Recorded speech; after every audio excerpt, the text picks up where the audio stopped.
BRS party వాళ్ళు ఏం పట్టించుకోవాలి? 6 గ్యారెంటీలు అమలు చేయాలని చెప్పి వాళ్ళు పట్టించుకోలే. పోయి చెన్నై వేరు, వీళ్ళు వాళ్ళు కలిసి చెన్నై వేరు, టూర్ పిక్నిక్ లకి దొంగల ముట్ట అంతా పోయి కూర్చుంటారు. 60 అంత స్కామ్ లేదు అలా.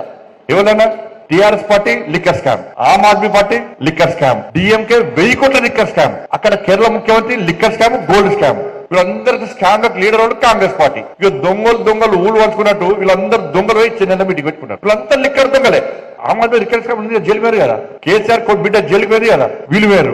డిఎంకే 1000 కోట్ల లిక్కర్ స్కామ్ బయట పడ్డది కదా, కేరళ వాళ్ళు లిక్కర్ స్కామ్ బయట పడ్డది కదా. ఇక మరి మీటింగ్ పెట్టేదోలే వీళ్ళు మీటింగ్ పెట్టుకుని డీలిమిటేషన్ కు వ్యతిరేకంగా మాట్లాడతారట. దక్షిణాదికి వ్యతిరేకంగా. దక్షిణాది జీడిపి రేట్ అయితే 36% అట. పార్లమెంట్ లో కూడా 36% సీట్లు పెంచారట. జీడిపికు పార్లమెంట్ కు సంబంధం ఉందని చెప్పన్న.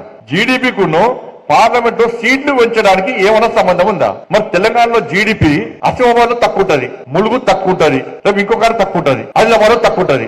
మరి అసిమాబాద్ లో ములుగులో ఆదిలాబాద్ లో సీట్లు పెంచద్దా? చెప్పాలి, ముఖ్యమంత్రి గారు చెప్పాలి, మరి సమాధానం చెప్పాలి. కానీ డీలిమిటేషన్ ఏందన్నా, అసెంబ్లీలో పార్లమెంట్ లో కొన్నిట్లో లక్షల ఓట్లు తేడా ఉన్నాయి. పెరిగినాయి తగ్గినాయి అన్నింటి కలిపి సమానంగా చూడాలని చెప్పి ఒక ఆలోచన.